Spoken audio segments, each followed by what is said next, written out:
Selamat pagi bosku, jumpa kembali bersama saya Cecilia dari Pilar Mas Investindo Sekuritas. Touch your heart, touch your profit. Nah, seperti biasa kita akan mulai saja nih market review kita hari ini, Jumat 11 Maret 2022 dengan episode Up and Down and Shake Shake. Maka dari itu jangan kemana-mana ya bosku, tetap di channel Pilar Mas Investindo Sekuritas. Touch your heart, touch your profit. Pionir Sekuritas Channel di Indonesia.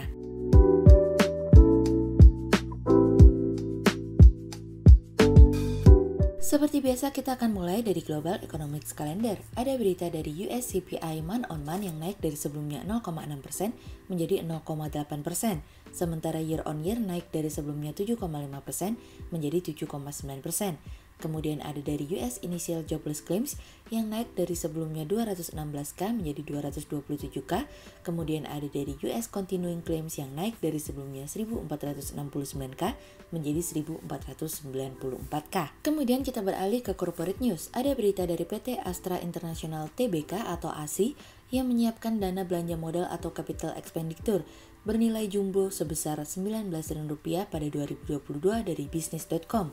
Kemudian ada dari PT Indonesia Kendaraan Terminal Tbk atau IPCC yang menargetkan pertumbuhan pendapatan dan laba bersih sebesar 12% hingga 15% secara year on year di tahun 2022 dari kontan.co.id.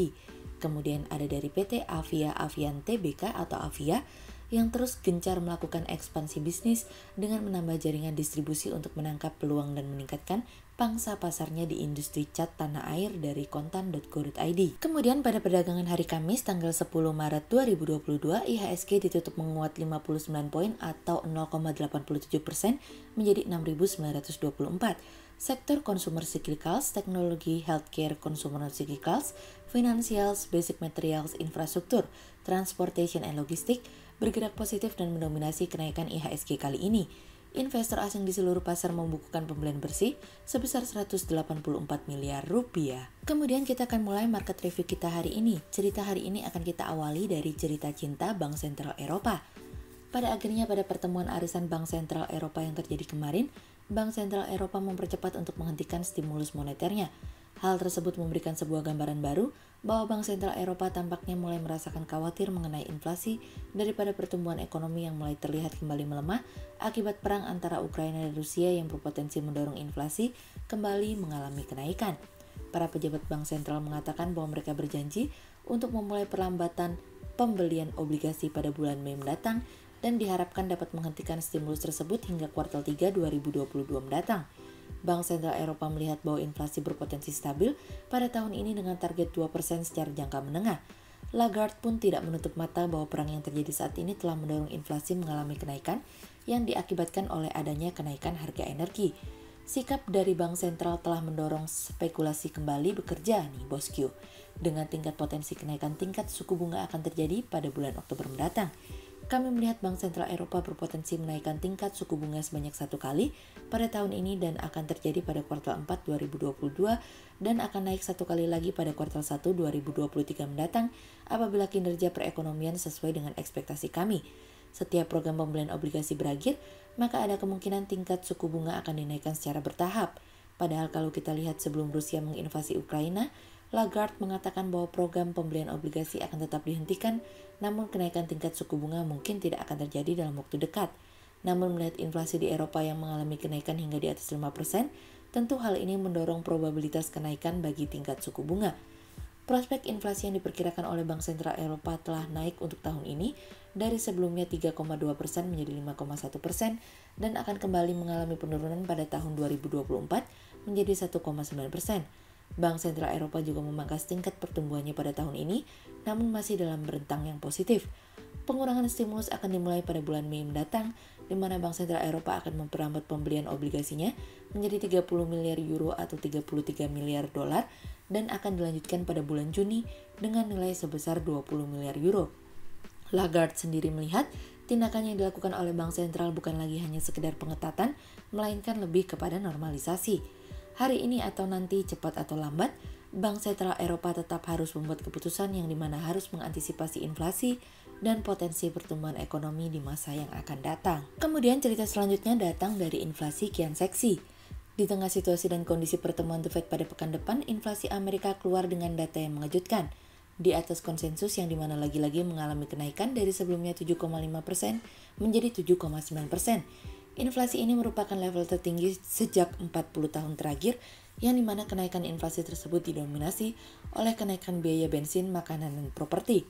Inflasi inti juga mengalami kenaikan menjadi 6,4% sehingga inflasi berpotensi mengalami kenaikan kembali pada bulan Maret mendatang.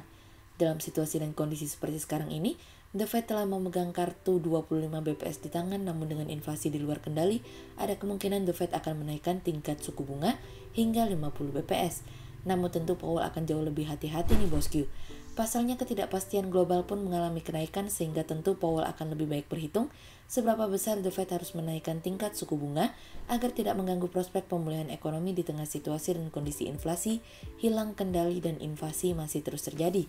Harga bensin kami perkirakan akan mengalami kenaikan kembali pada bulan Maret mendatang dari sebelumnya $3,5 per galon menjadi $4,3 per galon pada bulan Maret. Asumsi harga minyak berada pada $120 per barel. Inflasi akan terlihat konsisten setidaknya hingga kuartal 2 dan kuartal 3 mendatang dan akan mulai mengalami penurunan pada kuartal 4 2022 mendatang. Situasi dan kondisi kian sulit, namun kami percaya bahwa The Fed akan memainkan kartunya dengan baik, tidak tergesa-gesa untuk membuat keputusan, dan akan mencoba untuk mendorong pertumbuhan ekonomi sembari menjaga inflasi tetap terkendali. Sejauh ini inflasi barang mengalami kenaikan sebanyak 13% yang dimana tertinggi dalam kurun waktu 1980 terakhir. Biaya jasa meningkat 4,8% dari tahun lalu dan merupakan kenaikan tertinggi dari sejak 1991. Namun seperti apapun inflasi tampaknya telah mendorong market khawatir, yang lagi-lagi membuat koreksi dan mendorong US Treasury untuk mengalami kenaikan. Sentimen negatif ini berpotensi mempengaruhi pasar dalam negeri meskipun terjadinya penurunan, kami meyakini masih dalam rentang terbatas. Pembicaraan tingkat tinggi pertama antara Ukraina dan Rusia yang gagal juga akan mendorong pasar ikut berpotensi koreksi pada hari ini. Kemudian cerita selanjutnya datang dari royalti. Sejak krisis energi melanda sejumlah negara tahun lalu, Indonesia sebagai salah satu produsen energi batubara memang diuntungkan dengan krisis tersebut. Tahun lalu harga batubara melesat hingga $273 per MT pada Oktober 5, 2021 sebagai puncaknya.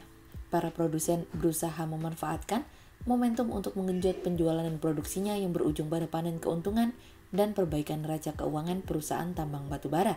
Sebagai komparasi di tahun 2021 saja, persentase kepemilikan saham investor domestik lebih dari 50% selalu lebih unggul dari kepemilikan investor asing. Menutup tahun 2021, kepemilikan investor domestik sebesar 54,15% dan investor asing sebesar 45,85%. Setelah mencapai level tertingginya, harga batubara di akhir tahun terus menyusut imbas cuaca buruk yang menyebabkan terjadinya gangguan produksi. Meletusnya perang Rusia-Ukraina kembali mendongkrak harga energi termasuk batubara yang terus mencetak rekor tertingginya hingga lebih dari $400 per MT. Tak berhenti sampai kebijakan DMO 25% untuk menjaga pasokan dalam negeri, tapi juga pemerintah tengah menata kembali tarif royalti batubara yang akan dinaikkan menjadi 20% bagi pemegang izin usaha pertambangan khusus atau IUPK dari semula 13,5%. Sementara tarif royalti untuk pemegang izin usaha pertambangan atau IUP bervariasi yang disesuaikan dengan kalori batubara, di mana berkisar 3% hingga 7%. Di samping itu, upaya kenaikan tarif royalti dinilai sebagai salah satu strategi untuk memprioritaskan pasokan domestik di tengah lonjakan harga batubara.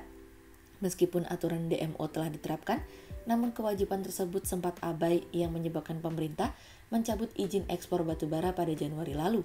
Di sisi lain, pelaku usaha pertambangan mengusulkan untuk tidak mematok banyak kenaikan tarif royalti agar tidak terlalu membebani, mengingat prospek batubara secara jangka panjang yang cenderung tertekan seiring dengan dorongan transformasi menuju energi terbarukan atau EBT. Sehingga berdasarkan technical analisa, kami melihat saat ini IHSG memiliki peluang bergerak menguat dan ditradingkan pada level 6.866 hingga 6.982. Gagalnya pembicaraan tingkat tinggi pertama antara Rusia dan Ukraina dan inflasi Amerika yang mengalami kenaikan mungkin akan mencoba membuat IHSG terkoreksi hari ini. Hati-hati dan cermati setiap sentimen yang ada. Berikut stock watch pilar emas hari ini ya bosku. Yang pertama ada dari Rals, kemudian yang kedua ada dari SCMA, dan yang ketiga ada dari Sido. Berikut dua saham yang kami analisa hari ini ya bosku. Yang pertama ada dari ASI atau PT Astra International Tbk yang menyiapkan dana belanja modal atau capital expenditure bernilai jumbo sebesar Rp19 triliun pada 2022. Jumlah capex tersebut 2 kali lipat dari belanja modal pada tahun lalu yang kurang lebih sekitar Rp9 triliun. Penggunaan belanja modal ini merupakan kebutuhan investasi rutin setiap tahun dari Astra, sehingga berdasarkan technical analisa dalam tren pada jangka waktu short term berpotensi untuk bullish dengan target 6.750 dan tingkat probabilitas sebesar 51%, sementara dalam jangka waktu long term berpotensi untuk bullish dengan target 7.100 dan tingkat probabilitas sebesar 63%. Kemudian yang kedua ada dari Elsa atau PT El Nusa Tbk yang mencatatkan pendapatan usaha Rp8,1 triliun sepanjang tahun 2021. Sepanjang tahun 2021, perusahaan mencatatkan pertumbuhan pendapatan sebesar 5% jika dibandingkan dengan periode yang sama dari tahun lalu yang membukukan Rp7,7 triliun. Hal ini ditopang dikontribusikan melalui segmen jasa distribusi dan logistik energi sebesar 53%, jasa hulu migas 36%, dan jasa penunjang 11%. Sehingga berdasarkan teknikal analisa dalam tren pada jangka waktu short term berpotensi untuk bullish dengan target 440 dan tingkat probabilitas sebesar 82%, sementara dalam jangka waktu long term berpotensi untuk bullish dengan target 630 dan tingkat probabilitas sebesar 59%. Berikut kami akan menampilkan 40 saham pilihan dari pilar emas.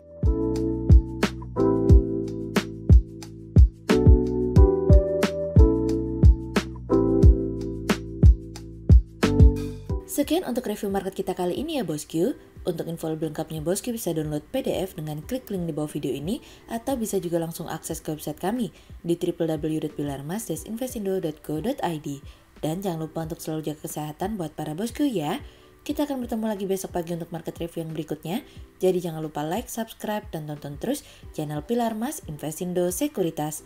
Touch your heart, touch your profit. Pionir Sekuritas Channel di Indonesia.